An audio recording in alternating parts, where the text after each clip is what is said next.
قسطوں پر چیز لینا اور دینا کیسا ہے؟ بعض احباب اسے سود کا نام دے رہے ہوتے ہیں جبکہ ان کے پاس اس حوالے سے کوئی پروف کوئی ثبوت وغیرہ نہیں ہوتا۔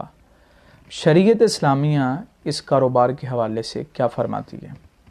شریعت اسلامیہ فرماتی ہے کہ قسطوں پر انسٹالمنٹ پر چیز لینا اور دینا دونوں طرح جائز ہے، کیونکہ یہ بھی ایک ادھار فروخت کی ایک صورت ہے کہ جب متعاقدین جو عقد کرنے والے ہیں، خرید و فروخت کرنے والے ہیں، جب یہ اپنی رضامندی سے باہمی رضامندی سے کسی چیز کی قیمت پہ اپنی رضامندی ظاہر کر دیں تو وہ بیع درست ہو جاتی ہے۔